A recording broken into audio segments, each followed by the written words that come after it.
तुम्हारी माँ के पास दिल नहीं है, या तुम्हारे पिता के पास चाहने की इच्छा नहीं है। एक गरीब से गरीब माँ बाप भी चाहता है कि मैं अपने बेटे को अच्छा से अच्छा पहनाऊं और अच्छा से अच्छा खिलाऊं, लेकिन उसकी बेबसी है, उसकी लाचारी है, उसकी मजबूरी है कि वह उस बेबसी लाचारी में अपने आप को जीने में संभाल नहीं पाता है, वह तुम्हें उस लायक बना नहीं पाता है। मन में तो उसके भी है कि वो तुम्हें उतना अच्छा पहनाए, उतना अच्छा खिलाए, तुम्हें इतनी अच्छी परवरिश करे कि तुम्हें लगे कि जीवन में मैं भी किसी राजा का बेटा हूं, राजकुमार हूं। ये तुम्हारे पिता की लाचारी है और उस लाचारी को तुम मजबूरी समझते हो। पुत्र कहते किसे हैं? बोले पुम नरकाम त्रायते इति पुत्र। जो पुम नाम के नरक में जाने से पिता को बचाए उसी को तो पुत्र कहते हैं। अपने पिता के किए हुए अधूरे सत्कर्म को पूरा करके जो दिखाए वही तो पुत्र कहलाने का अधिकारी है। एक बित्ता जमीन यदि पिता ने खरीद करके दिया है तो उसमें एक बित्ता और बढ़ाए, वो पुत्र है। उस एक बित्ते को बेच करके दारू पी जाए, वो पुत्र थोड़ी है, वो तो नालायक है, वो तो रावण है, वो तो कंस है। शिव जी कहते हैं कि मनुष्य में ही राक्षस है, राक्षस का कोई अलग से पहचान नहीं है। ये मत जानिए कि ये राक्षस है और ये मनुष्य है। हम इतने बैठे हैं हजारों की संख्या में, इसमें भी बहुत राक्षस बैठे हैं और बहुत मनुष्य बैठे हैं और बहुत देवता भी बैठे हैं। पार्वती जी ने कहा महाराज इनको पहचानेंगे कैसे कि ये मनुष्य है, ये देवता है, ये ऋषि है, ये राक्षस है। तब गोस्वामी जी कहते हैं इसकी पहचान एक छोटे शब्दों में है कि माँ नहीं माँ तो पिता नहीं देवा, माँ नहीं माँ तो पिता नहीं देवा, माँ नहीं माँ तो पिता नहीं देवा, माँ नहीं माँ तो पिता नहीं देवा, साधुन सन कर वावई सेवा, साधुन संग। जो अपनी माता पिता देवता और संतों का आदर न करता हो, जो साधुओं की सेवा की अपेक्षा रखता हो और जो माता पिता का आदर न करता हो, वही राक्षस है, चाहे वो कितना भी अच्छे रूप रंग का हो। शिव जी कहते हैं जिसमें माता पिता के प्रति प्रेम न हो और साधु के प्रति निष्ठा न हो, समझना वो मनुष्य नहीं, वही राक्षस है। और जिनके यह आचरण भवानी ते जानो निशिचर सम प्राणी, जिसके ये आचरण हो वही महापातकी है, वही महानीच है।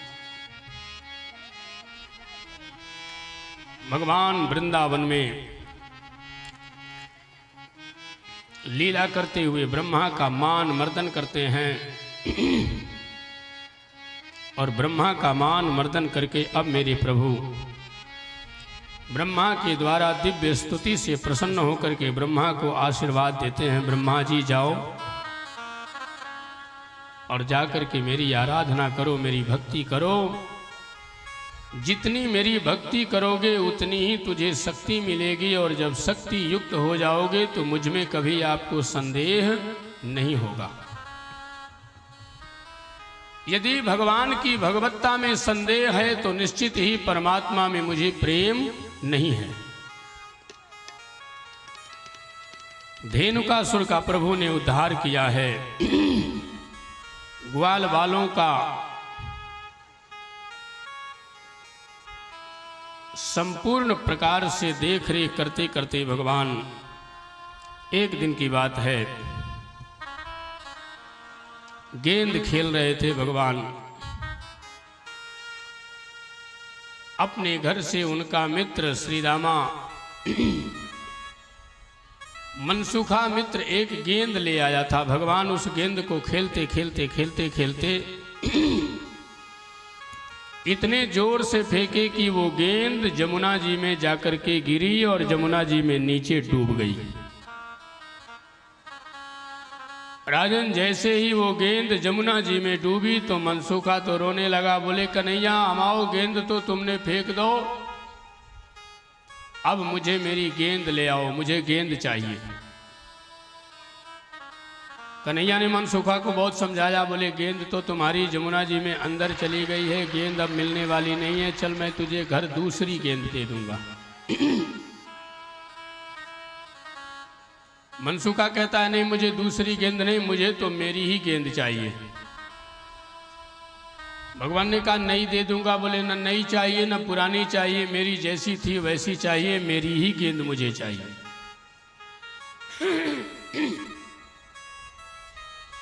अब भगवान करते तो क्या करते, क्योंकि मनसुखा ने मांगा है और मनसुखा मित्र है, उसको रुलाना अच्छी बात नहीं है।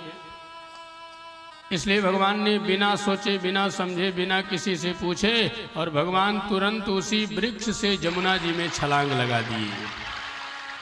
और जैसे ही भगवान जमुना जी में कूदे, जमुना के हृदय में कूदते ही सारे मित्र दौड़ने लगे, भागने लगे। कन्हैया डूब गओ, कन्हैया डूब गओ, कन्हैया डूब गओ। क्या हुआ? कहा कन्हैया तो डूब गया। सारे ब्रजवासी दौड़ पड़े यमुना जी के किनारे, सभी खड़े होकर के मेरा कन्हैया, मेरा कन्हैया, मेरा कन्हैया। अब कन्हैया बाहर हो तब तो मिले। कन्हैया तो जमुना जी के हृदय में अंदर प्रवेश कर गए। बहुत देर तक जब कन्हैया नहीं आए तो सब रोने लगे एक दूसरे को देख करके। सब कहने लगे यही मनसुखा कहा, इसी के कहने पर मेरा कन्हैया कूदा और मेरा कन्हैया डूब गया जमुना में। मनसुखा ने कहा मैंने अपनी गेंद मांगी, मैंने कोई कूदने के लिए थोड़ी ना कहा उससे। और भगवान जब अंदर गए, अंदर भगवान ने देखा कि 100 फण वाला एक नाग, जिसके 100 मुख थे, वो कालिया नाग सो रहा था। उसकी पत्नी कालिया की उसी के बगल में बैठी थी। भगवान के सुंदर घुंघराले बाल और सुंदर नासिका कपोल देख करके वह नाग की पत्नी विस्मृत हो गई, भगवान को देखने लगी, मोहित हो गई।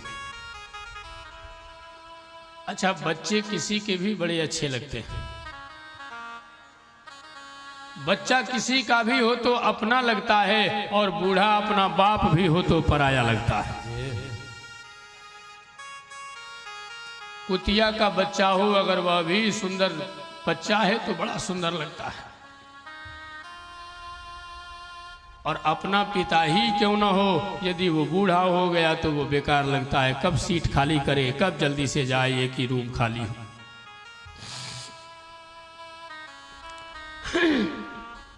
भगवान ने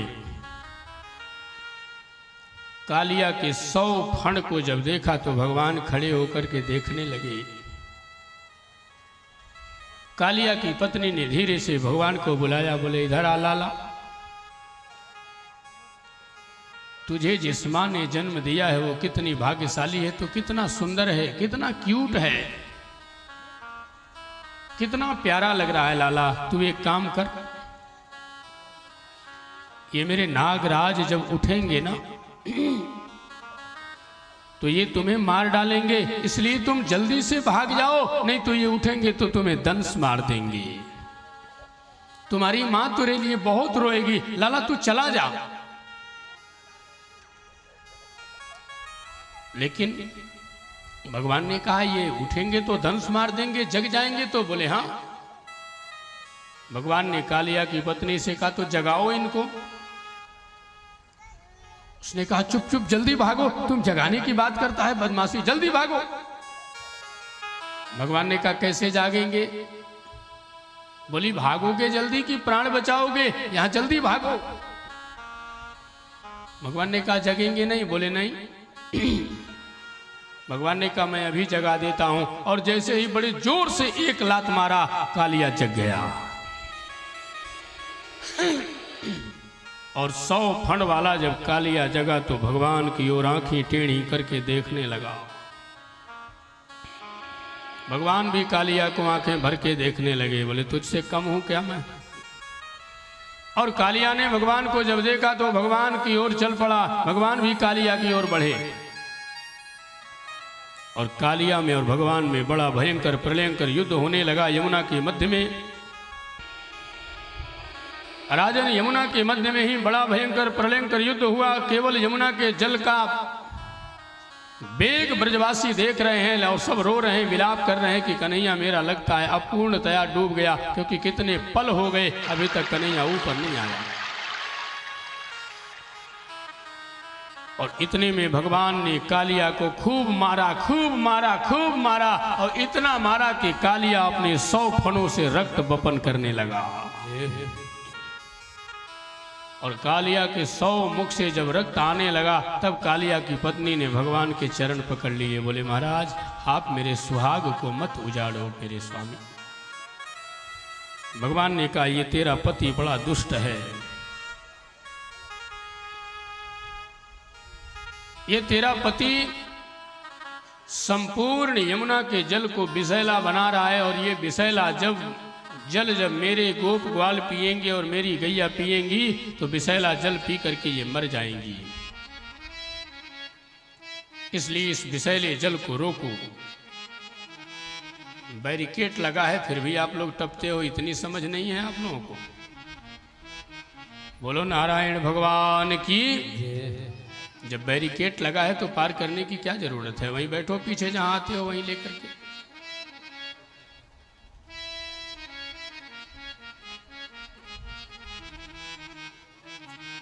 कालिया की पत्नी ने भगवान का हाथ पकड़ लिया और भगवान के चरण में गिर करके कहने लगी, प्रभु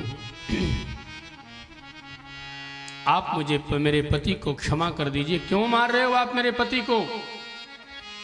कालिया ने संपूर्ण यमुना को अशुद्ध कर दिया है,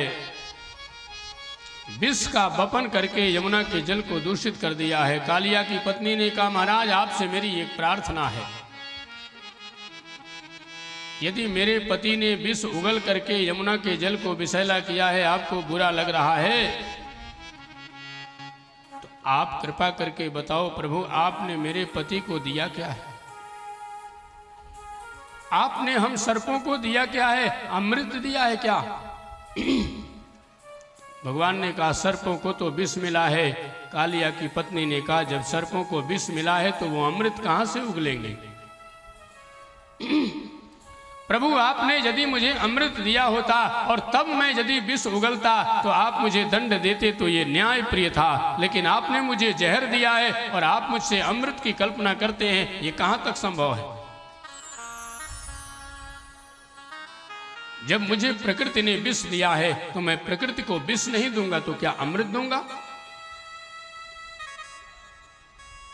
भगवान को याद आया, भगवान ने कहा कालिया की पत्नी भी न्यायोचित बात कर रही है, न्याय सम्मत बात कर रही है। भगवान ने कहा देवी मैं क्या करूं? बोले मेरे पति को छोड़ दीजिए, इससे बड़ा और एक पत्नी के लिए क्या चाहिए? भगवान ने कहा छोड़ तो दूंगा, लेकिन सुनो आज ही इसी क्षण तुम यमुना को छोड़ करके रमण द्वीप में चले जाना, क्योंकि यदि तुम यहां रहोगे तो तुम्हें मुझे मारना पड़ेगा। मैं तुम्हें मार दूंगा, क्योंकि मैं अपने गोप ग्वालों के कल्याण के लिए तुम्हें जिंदा छोड़ूंगा नहीं, क्योंकि तू जल को विषैला करेगा। कालिया ने कहा महाराज मैं रमण द्वीप में नहीं जा सकता, मैं रमण द्वीप में ही रहता था, लेकिन गरुड़ जी के भय से मैं आकर के अपने जीवन को किसी तरह से यमुना में जी रहा हूं। परीक्षित जी महाराज ने सुखदेव भगवान से कहा गुरुदेव ये रमण द्वीप छोड़ करके कालिया यमुना में आखिर क्यों आया? भगवान सुखदेव कहते हैं राजन परीक्षित ये रमण द्वीप में रहता था और गरुड़ जी मछलियों का शिकार करते थे, ये भी मछलियों को खाता था, इसलिए गरुड़ जी इसे मार मार करके वहां से भगा दिए कि जब मछली तू ही सब खा जाएगा तो आखिर मैं क्या खाऊंगा। गरुड़ जी के भय से ये वहां जाता नहीं है, लेकिन एक दिन संजोग से रमण द्वीप में सौभरी ऋषि अपने हाथों में जल लेकर के संध्या कर रहे थे। इतने में गरुड़ जी महाराज आए और गरुड़ जी आकर के और मछलियों को बीन बीन करके खाने लगे। महर्षि सौभरी ने जब देखा गरुड़ को मछली खाते हुए तो डांट करके कहा, हे गरुड़, तुम भगवान के वाहन हो इसलिए तुम्हें अभिमान है, मेरे सामने तुम मांस भक्षण कर रहे हो, तुम किसी जीव की हत्या कर रहे हो, यही तुम्हारा धर्म है? तुमने संत की भी अपमानना की और तुमने जीव की भी हत्या की है, इसलिए दो दो अपराध होने के नाते जाओ, संत के सामने तुमने जीव हत्या की है, इसलिए मैं तुम्हें श्राप देता हूं कि आज से बाद अगर तुम रमण द्वीप में दिखाई दोगे तो तुम्हारा शरीर खंड खंड हो जाएगा। और जैसे ही सौभरी ऋषि ने यह श्राप दिया, गरुड़ जी तो तुरंत उठे और वहां से चल पड़े। तब से कभी रमण द्वीप में गरुड़ जी लौट करके नहीं आए। इसीलिए भगवान ने कालिया से कहा, कालिया अब गरुड़ जी रमण द्वीप में नहीं आते हैं, अब तू चले जाओ और रमण द्वीप में अमन चैन से रहना, वहां तुझे सब कुछ मिलेगा, यमुना को पवित्र कर दो। और वह कालिया भगवान के कहने पर रमण द्वीप की ओर जाता है। और अब भगवान की लीलाएं और बढ़ने लगीं। एक दिन की बात है, सब गोप ग्वाल गौचारण करने गए थे।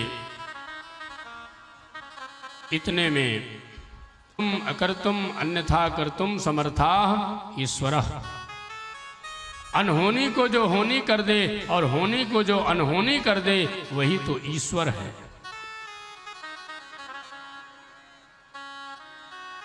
जो दुनिया में संभव नहीं है उसको असंभव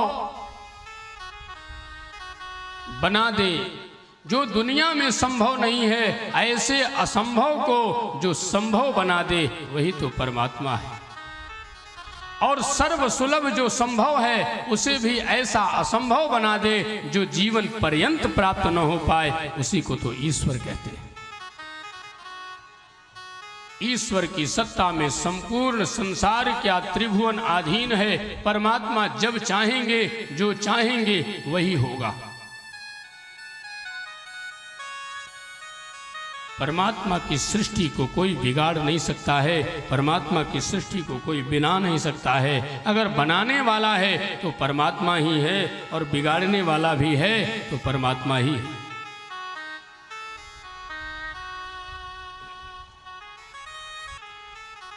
कि भगवान जन्म भी देते हैं और लालन पालन करने की व्यवस्था भी करते हैं और अंत में परमात्मा संहार भी करते हैं। ये परमात्मा के ही बस का है और किसी के बस का नहीं। इसलिए एक संत ने कहा कि दुनिया का जो सबसे बड़ा संपत्ति है उस संपत्ति को तू छोड़ करके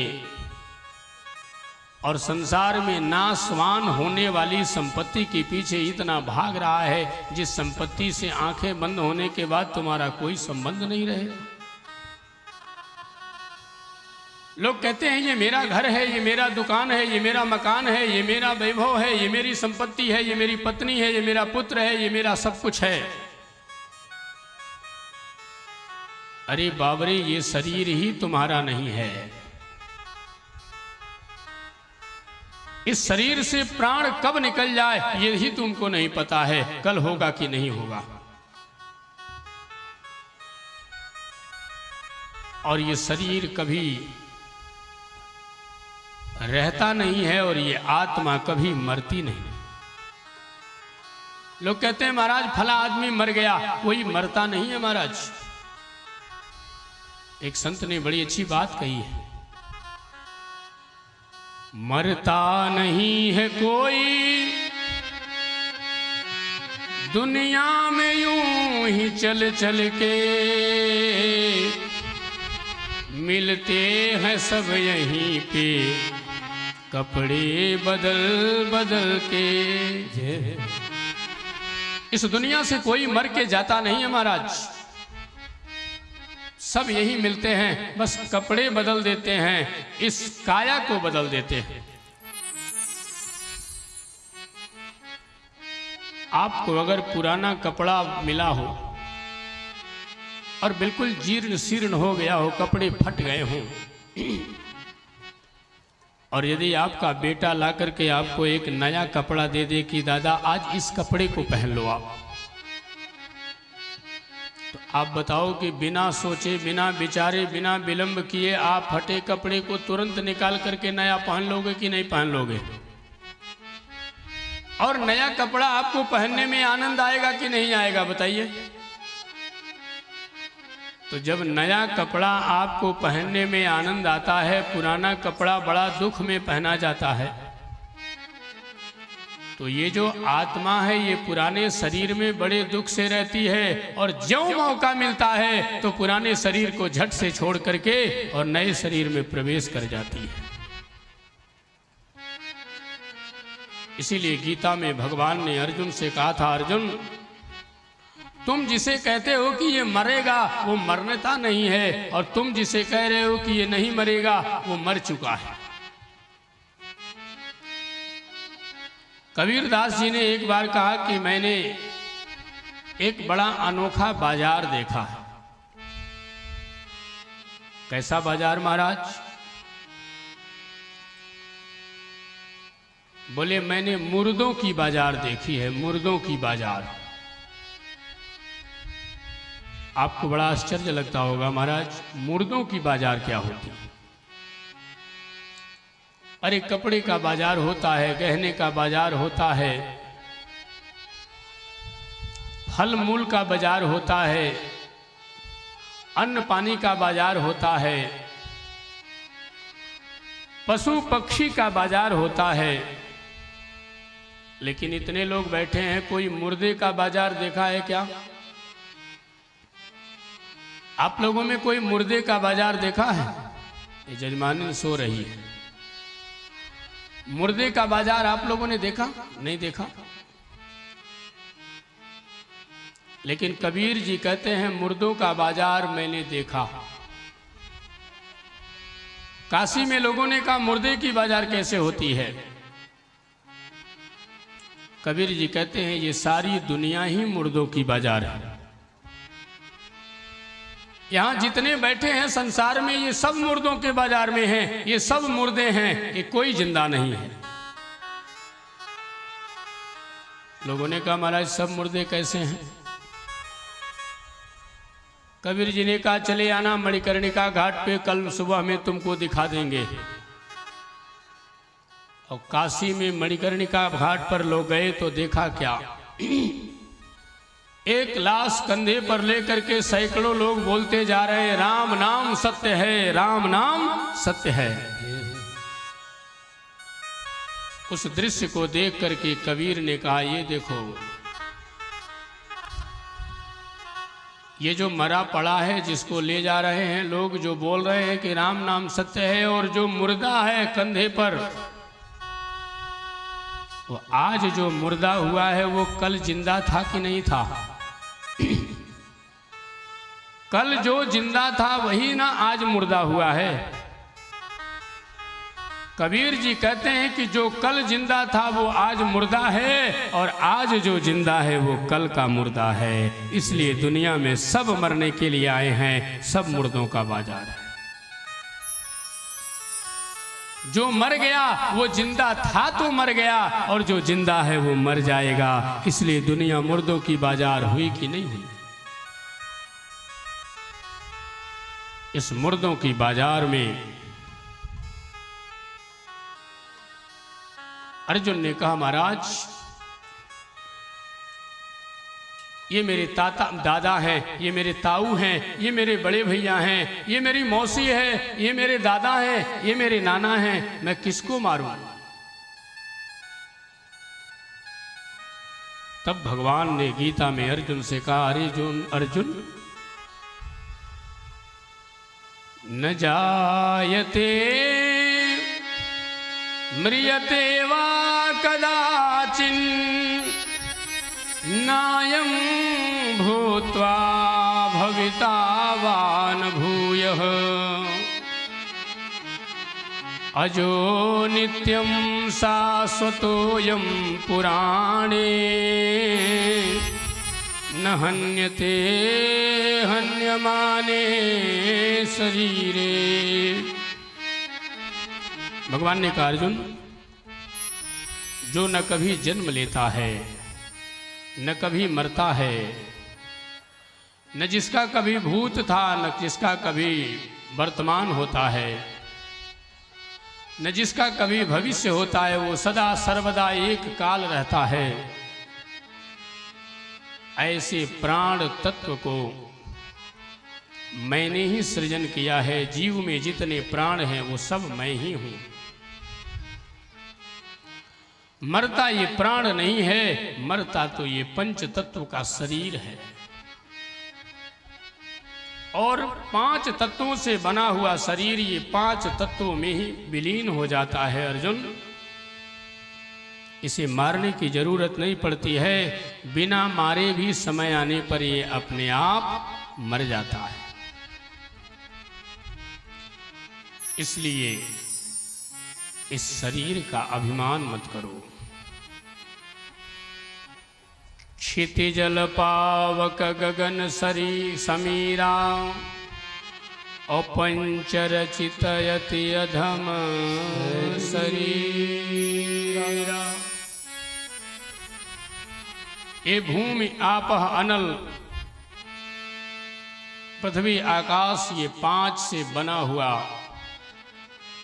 ये पंच तत्व का शरीर, और जब जलाया जाता है तो पंच तत्व में ही विलीन हो जाता है। ये जो शरीर मिला है हमें, ये शरीर एक कोठरी है, कोठरी कमरा है, और किराए के कमरे को अपना कभी मत समझ लेना। जिस दिन किराए के घर को अपना मान लोगे किराएदार, उसी दिन आपको घर से निकाल देगा, बोले खाली कर दो मेरा घर।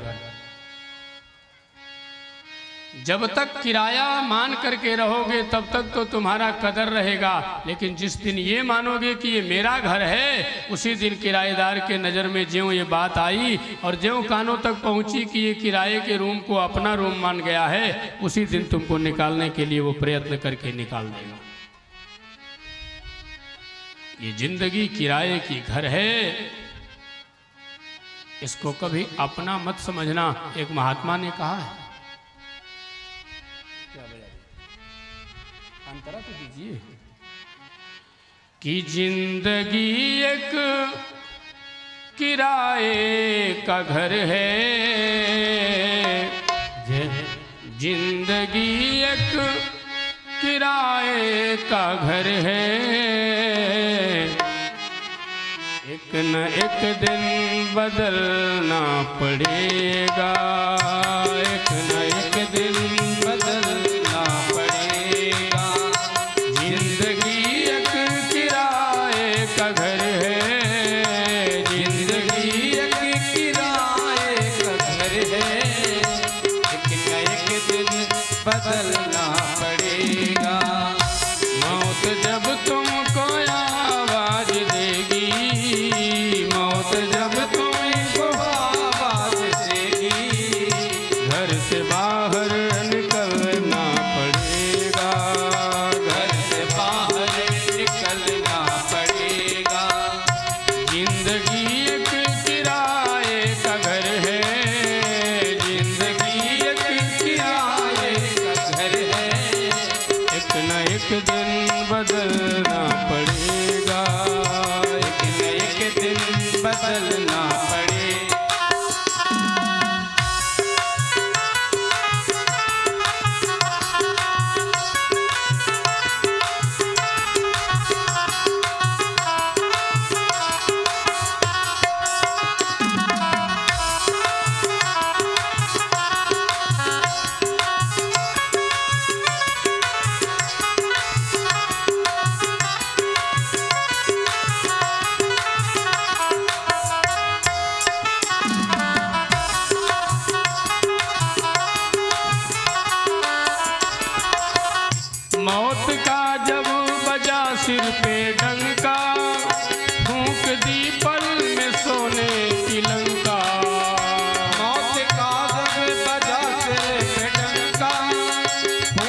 में सोने की लंका।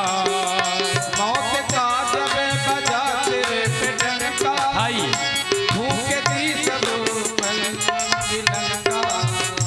कर गई मौत रावण की बंका, कर गई मौत रावण की बंका। वैसे तुमको भी चलना पड़ेगा, वैसे तुमको भी चलना पड़ेगा।